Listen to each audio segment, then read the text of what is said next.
This presentation focuses on the use of Stage 2 risk assessment, often referred to as Risk 2 in the risk model. My name is Bruce Thornton. I'm a trainer and consultant and worked with David Paul of Gwynedd Council in originally developing the risk model. It is sometimes referred to as the Gwynedd risk model and sometimes as the Bruce Thornton risk model. This presentation is part of training and development resources developed by Gwynedd Council's Effective Child Protection project. The model has 4 components. One of these is focused on threshold. So this presentation fits within the threshold component of effective child protection. The risk model was developed in order to ensure that child protection practitioners were able to make good and consistent decisions in relation to significant harm. Reducing variations in practice, reducing inconsistency is key to driving up practice. As we work through the risk assessment, I remind you that there are other documents that can support you. There is a guidance document for Risk 2 and the Significant Harm Checklist. The guidance document for Risk 2 guides you through the Risk 2 form and explains how to use and complete each section. In addition, there is the Significant Harm Checklist. This was developed to assist Section 7 of Risk 2. But has also been used as a standalone document. You'll also find some of the other content, such as the question and answer videos, has material about significant harm and case law. So, let's start by asking, what is it? It is a risk assessment, but that assessment is specifically about risk of significant harm. This is, of course, the key decision in children's social care and child protection work. It establishes whether they have a duty or not to intervene statutorily.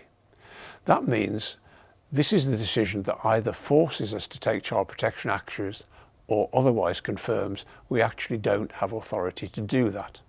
If we take a step back, it is useful to remind ourselves how Risk 2 was developed. The question of whether the evidence is indicative of significant harm is a complex set of considerations. So this was developed to bring together the information the practitioners needed in order to make decisions about significant harm. So it is an analysis framework to understand the issues relating to significant harm. It drives consistent decision making. It is based on law and case law judgments to identify the areas to be considered, bringing these together into a form or template. It very much echoes Professor Munro's recommendations in the final report to the Baby Peter case. The report focused on social work decision making. Workers should be judged not by the outcomes of their decisions, by the consistency and quality of decision making. So, Risk 2 is driving at making consistent and good quality decisions. So what does Risk Assessment 2 do? So we've already explained this as a way of getting at consistent and good quality decisions. Risk 2 as a form fits into several child protection processes. The question of significant harm is what gives us a duty to intervene. Think of it as a switch.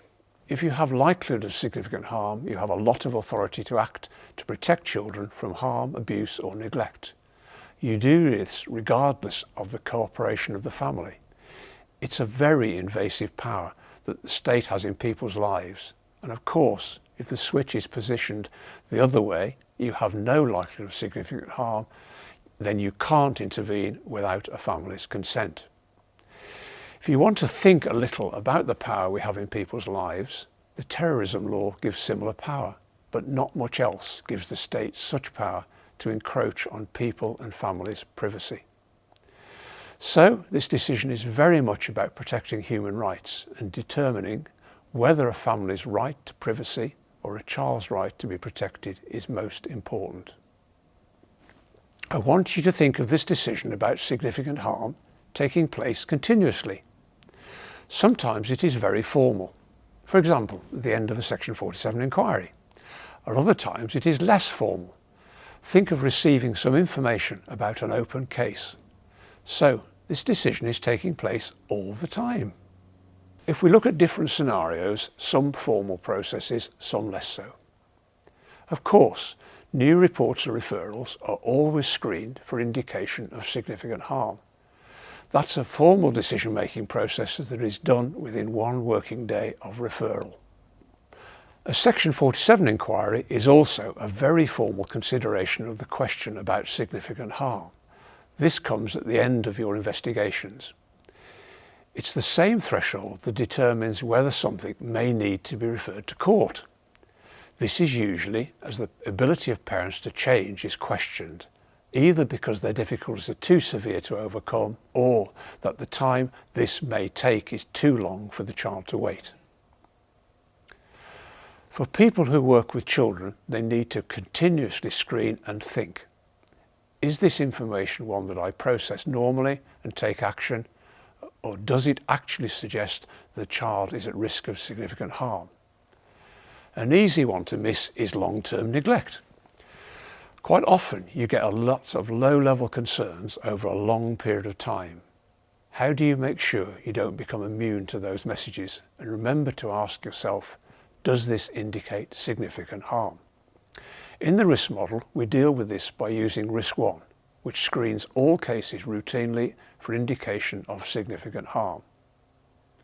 So this decision, this assessment, exists across the continuum of need. The Stage 2 risk assessment form can be completed to support both these day-to-day informal decisions as a framework to structure decision-making, and at other times more formally. For example, some authorities have used the form as part of a social worker's report to conference. In that case, the reason for decision summary can be inserted into the conference report. In law and case law, there are a number of terms you need to understand. First, we focus on what indicates that harm is caused to the child. Second, we think whether that harm, if it exists, is significant or not. Some situations will indicate harm, but that harm is not significant. Lastly, we look at prediction or likelihood of significant harm occurring. We'll introduce these components, but we'll also discuss these when we look at the use of Risk 2 form later. There are 2 elements to the definition of harm. Ill treatment, which is abuse, and impairment, which is the impact of a child's needs being unmet. Since the Adoption Act, the impact of seeing another person abused, as in the area of domestic abuse, is also included as an impairment. Most, if not all children, will have some needs that are not met. The question for Children's Service is whether an unmet need or needs results in ill treatment or impairment. Ill treatment can mean abuse and neglect. Impairment, it is the effect that the failure to meet the child's needs can have, and this can be in any of their needs, the development of their health or meeting their emotional needs, or their needs for basic care and stability. The assessment framework triangle presents these across 3 domains and several dimensions. Added to the definition is the witnessing of the ill treatment of others, for example, the impact of domestic abuse on children and young people. The second legal component is significance. If we look at the significance of harm, Section 31 of the Children Act 1989 states that you should compare the child's health or development with a similar child and ask, is this what would be reasonably expected? Case law expands on our understanding of the significance harm. It uses common language to define it as something important, noteworthy, or considerable. Case law further expands our understanding. Significance has 2 primary features. One is about how substantial or severe the harm is, or is likely to be. Secondly, what is the meaning or inference to the harm? Other case law reminds us that significance harm is not usual. It is something unusual, and for that threshold to be met, a child has to be positively harmed by the failure of family life. That's where the threshold is pitched in law. The way case law illuminates the question of significant harm helps us understand the way the law is interpreted. It helps us become clearer about how we interpret the information and which elements are relevant to consider. The third phase is likelihood. What is important to remember is that in all considerations we aren't just assessing the current circumstances or evidence to identify significant harm, we're also considering whether harm is likely to become significant in the future. For example, the local authority's duty to investigate is where a local authority has reasonable cause to suspect that a child in their area is suffering or is likely to suffer significant harm. Then the local authority shall make inquiries to safeguard and promote the child's welfare. It is important to remember that in all considerations we aren't just assessing the current circumstances or evidence to identify significant harm. We're also considering whether harm is likely to become significant in the future. And of course, when looking at prediction, often lower levels of harm over the long term, when regular and frequent, may become significant if it continues unchecked, despite the fact that it may not be significant now. Case law illuminates the question of likelihood as well. The court held that a likelihood of significant harm under Section 31(9) of the 1989 Children Act amount no more than a real possibility that it will occur. But a conclusion to that effect must be based upon fact or facts established on the balance of probabilities. So, a real possibility that it will occur based on facts and evidence established on the balance of probabilities.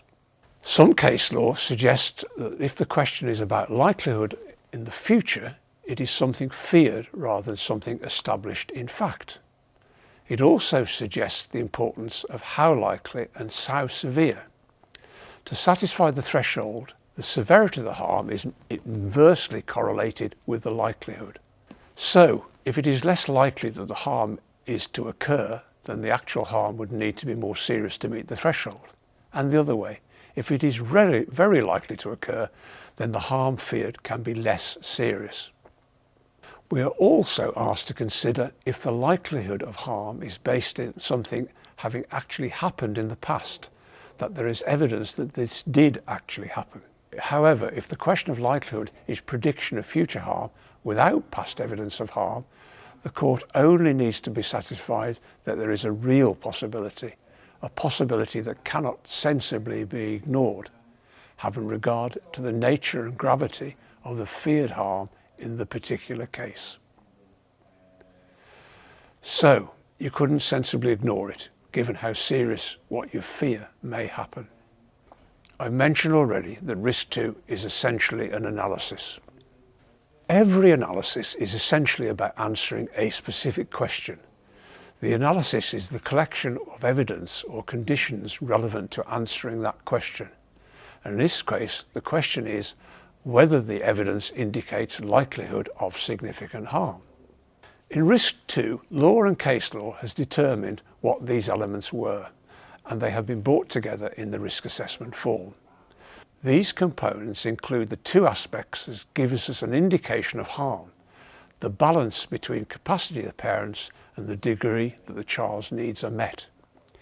It gives us an indication of harm, classifies this and predicts its likelihood of occurring in the future. Section 7 then focuses on the question of, is the harm significant or not? If we focus specifically on the format of risk 2, its sections and how to complete it. Just to remind you, there is a risk 2 guidance document that is also available. In the guidance for each section, there is an explanation of why the question is asked, how it should be completed, and the potential actions that may be triggered. If we look at the format of the form itself, there are 10 sections. 8 of these are detailed in this presentation. Sections 1 and 2 focus on parents' capacity to meet a child's needs and to what degree the child's needs are met. Section 3 determines the level of harm. Section 4 classifies the harm according to the categories of ill treatment and impairment in Section 31 of the Children Act 1989. Section 5 looks at patterns of harm, whether there is a current increase in harm, and predicts the likelihood for the future. Section 6 brings the level of harm and likelihood together into a composite statement.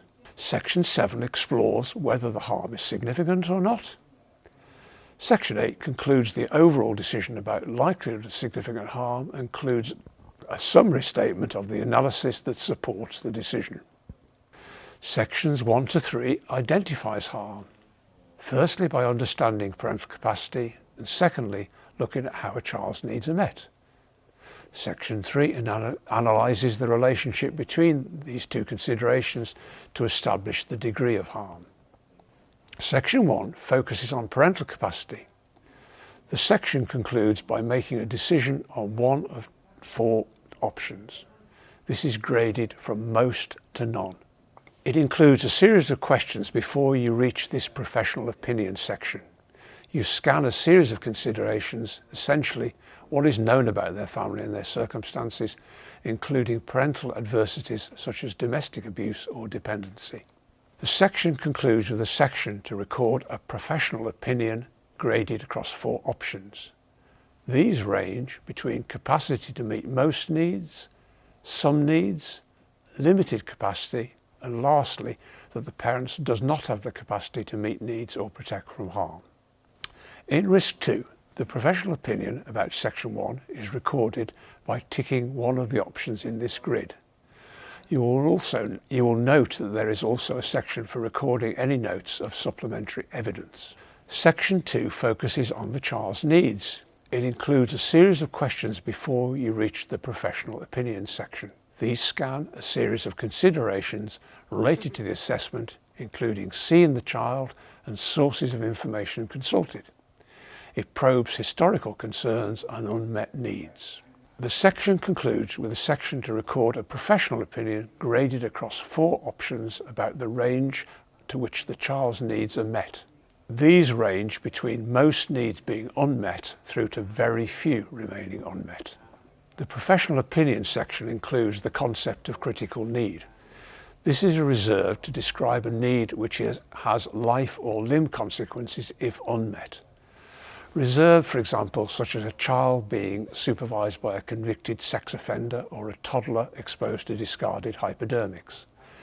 This was introduced to the risk model to ensure that a single serious, disproportionately significant unmet need was not overlooked. The grading otherwise can give a misrepresentation of the level of harm. For example, some cases where most of a child's needs were met, but a single unmet need was unmet, may get wrongly scored. The critical need works as a trump card, the determining of a grading score of 4 rather than a 1 or 2 otherwise. Additional clarification about how critical need is used can be found in written guidance and the question and answer videos.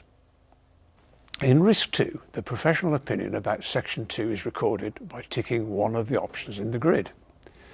You will note that there is also a section for recording any notes of supplementary evidence. If we connect the professional opinion statements about parental capacity and child's needs, it indicates the level of harm.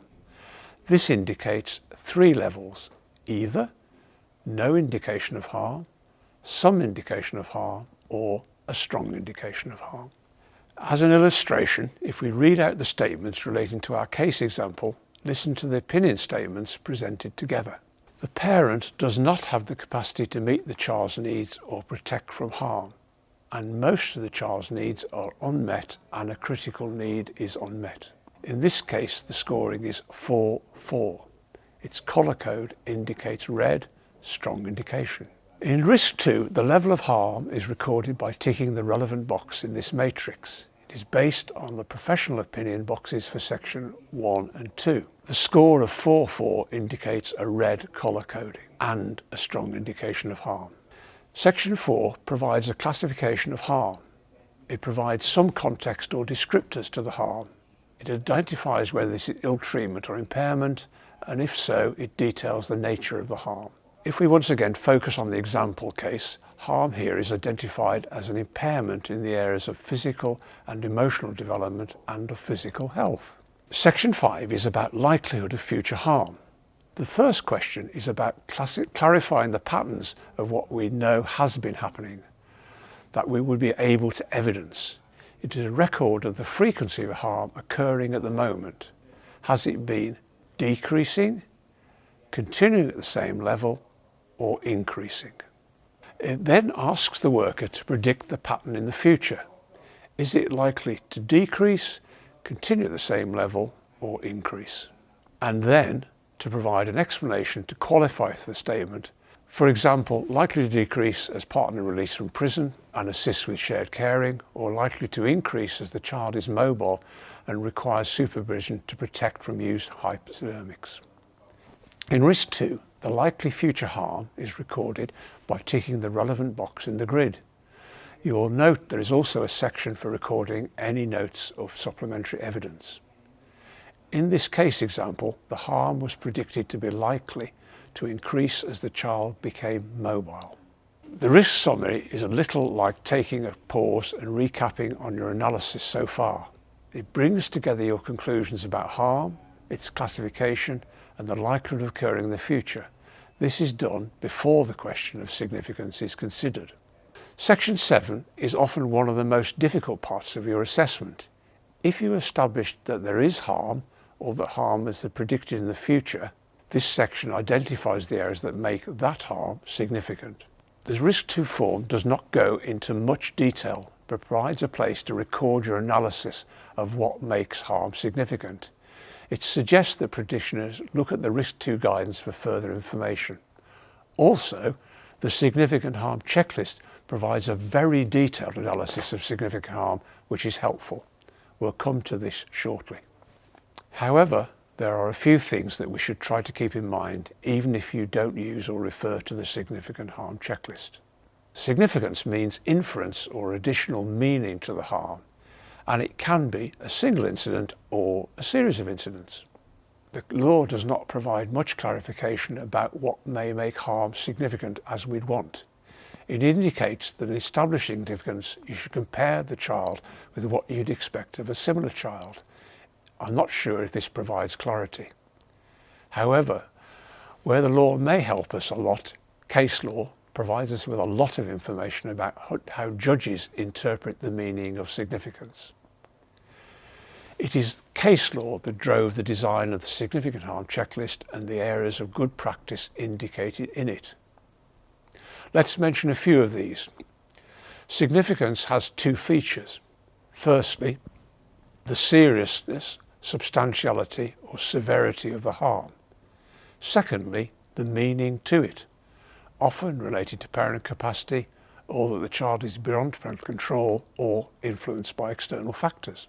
The questions of substantiality and meaning are interesting. So with substantial, serious or severe harm, I use those words to give you a sense of what you're looking at, a level of harm, harm that is damaging to the child as a single incident or a series of incidents. One serious incident may by itself be substantial, or sometimes a series of lower level incidents over time, regular and frequent, become substantial. Neglect is a good example, or a negative, critical, punishing parent that causes emotional harm over time. There is a series of statements in the significant harm checklist that helps you identify substantiality. Think, was this a high degree of harm? Was it over a long duration? Was there anything bizarre, premeditated and intentional? And sometimes there will be other things given their effect on a particular child that made the event or series of events substantially harmful for that child.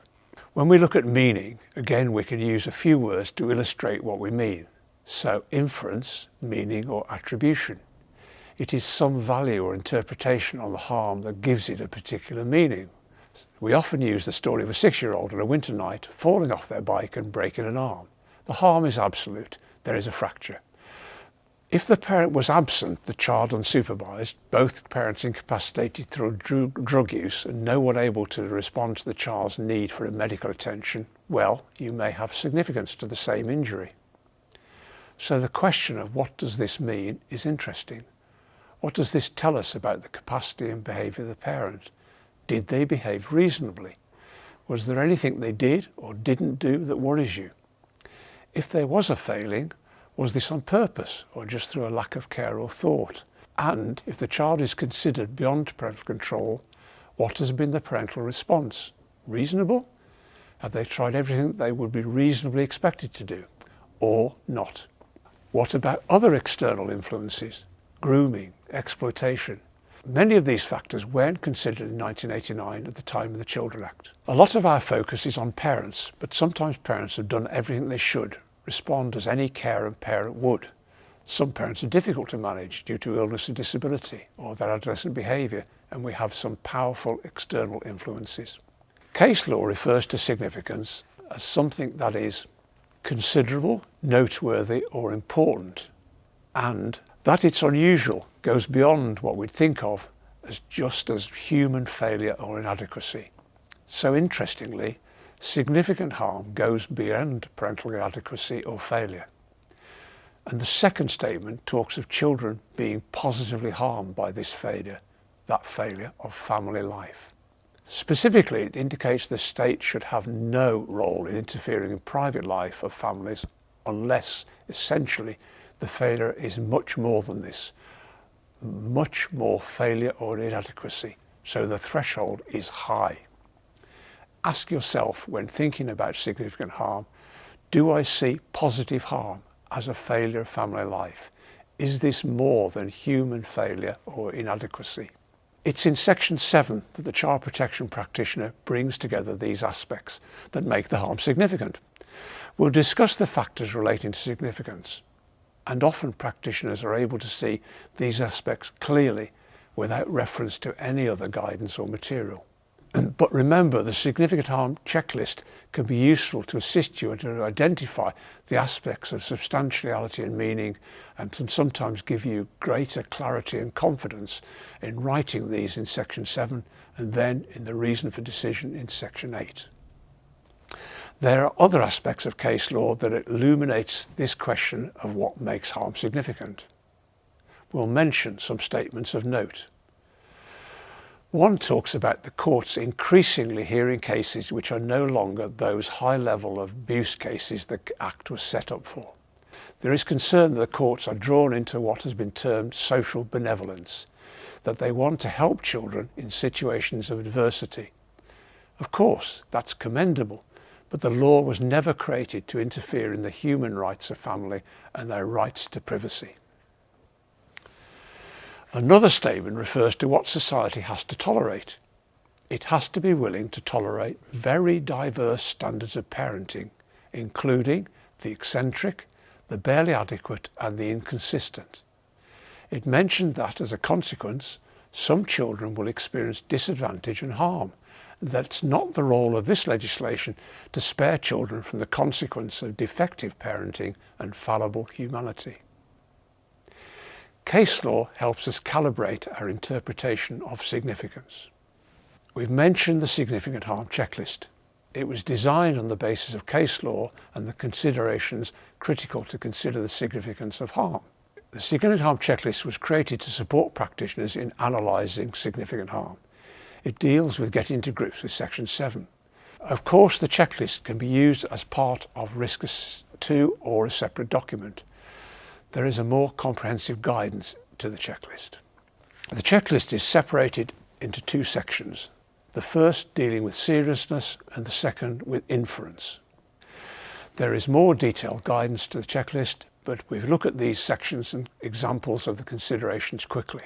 First, serious indicators include areas such as extensiveness of its harm, its frequency, whether it is premeditated and if there is coercion. Secondly, whether there is inference or meaning, and this is indicated by reasonableness of response, whether it is out of the ordinary. What is it that worries the practitioner about something done or something not done? This meaning section also includes the areas of a child being out of parental control or in the field of exploitation, others influencing them. The checklist helps to structure decisions with decision support grid and prompts the practitioner to consider 3 areas of good practice. These are: do you have enough evidence to make a decision? Have you linked the concerns about behaviour or underlying causes with the harm that you suspect? The positive harm test. Is there positive harm as a result of failure of family life? Section 8 brings the assessment to conclusion. It is here where the decision is recorded, whether significant harm was indicated. It provides 3 options. Definitive yes or no, but also if you are not sure. I think it's interesting when we consider, are we able to make a definitive decision about significant harm? If we say yes, significant harm was indicated, it indicates that at that stage you have enough evidence to make a definitive decision. Or you need to make a decision and you have enough evidence to make a decision at that time. For example, we talk within the child's time frame. What that means is if there is a delay, it will be too long for the child. Of course, you'll never know everything. On the balance of probability, do you have enough information to make a decision? Same with a finding of no. We have enough information to make a decision. And sometimes we reflect we do not have enough information to make the decision. This can be covered with the not sure section. Of course, the prompt I'm selecting this is that further inquiry needs to take place. Having registered a judgment or decision, this paragraph explains why you decided on that option. In the risk model, how we construct this specific paragraph has developed into the most useful parts of risk 2. The ability to take this summary of your analysis and use it in other assessments and reports, such as the social work report to initial case conference. This paragraph can be constructed by taking the summary from each section and merging it into a fuller statement. It can be enhanced with additional contextual information. Let's first look at the statement when completed, and then we'll deconstruct it and show how it was developed. If we think back to the beginning of risk 2, the first section was understanding carer or parent capacity to meet needs. So we extract the key statement. I consider the parent does not have the capacity to meet the child's needs or protect from harm. And we add a supplementary statement. This is usually an additional sentence or paragraph. In this example, a statement about the parent's problems, how long a period has been ongoing and how it impacts on the child. The second section was understanding the needs of the child, following the same patterns as for the previous section. You're taking the section summary and a qualifying statement, usually a single sentence. Here, 2 sentences that are both unmet needs and a critical need. In the example, the unmet need is identified, namely supervision and stimulation. It also includes a critical need statement. It's important that a critical need is qualified separately. It presents the overall conclusion, in this case, ensuring child safety, and qualifies this in detail with the statement about exposed sharps. The next section is to evaluate the level of harm. This is simple, taking one of 3 statements, little indication of harm, indication of harm, strong indication of harm. We then include the classification of harm statement, ill treatment or impairment. So let's think that we've listed so far. I consider that the parent does not have the capacity to meet this child's needs or protect her from harm. There has been continuous serious substance misuse over 2 years and the mother is incapable, being under the influence of heroin during periods of the day when the child requires supervision, and no one else is available to supervise the child. Most of the child's needs remain unmet and a critical need is unmet. The child's need for general supervision and stimulation is unmet. The critical need that is unmet relates to ensure the child's safety in the home and protecting them from exposed sharps. I consider that there is a strong indication of harm. The harm is an impairment of physical and emotional development and an impairment of physical health. We continue to add layers. From 5.2, we note the prediction of future harm.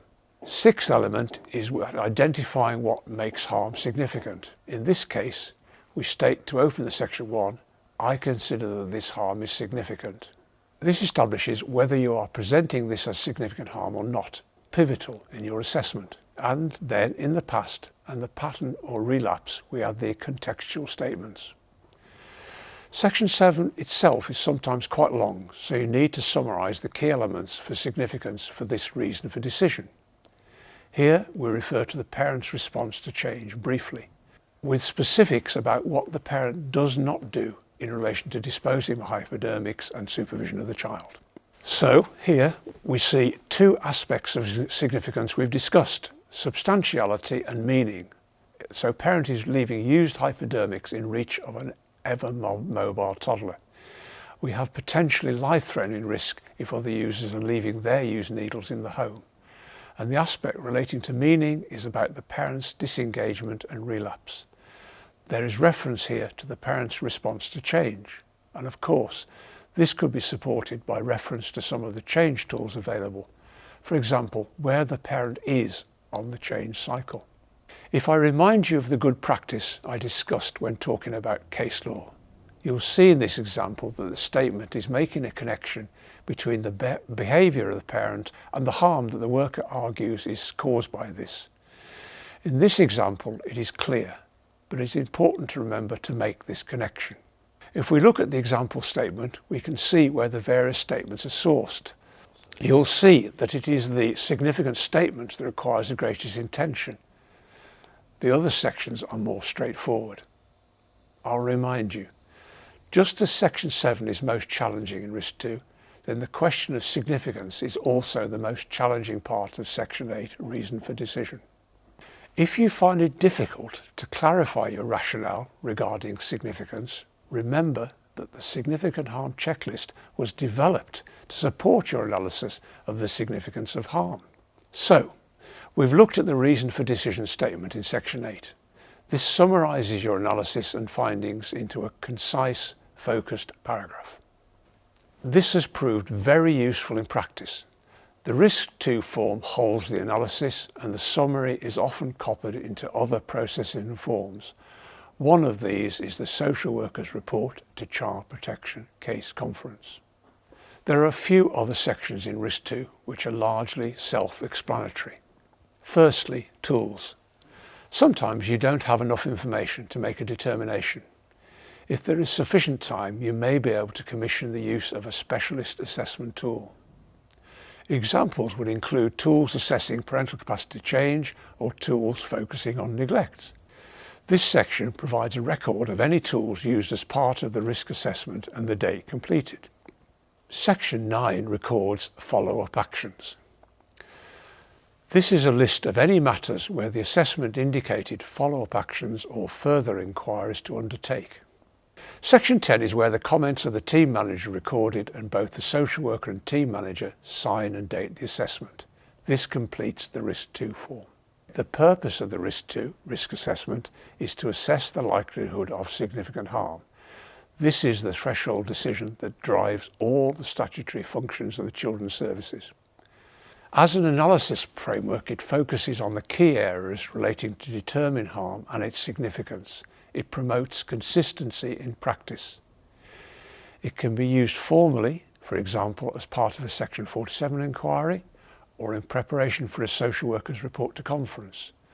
The regular use of this formally also develops a fundamental understanding of the principles of assessing risk that can be applied to informal, day-to-day decision-making. It does not detract from professional judgment, but rather promotes confident practice. As you reflect on your practice, ask yourself, do you think Risk 2 would be useful for you in your practice? Do you understand what risk is and how it's used? Think about the difficulties you imagine in using it, and every time you do use it, how would you reflect? Would you know how well you'd use it? And of course, the key issue is that question of significance. Are you clear what significance is? What information do you need to be considered to establish it? As you develop your practice, remember that to learn you do, and then actively reflect on what you've done. This can be done through self-reflection, discussion with colleagues, and most importantly, in your supervision sessions.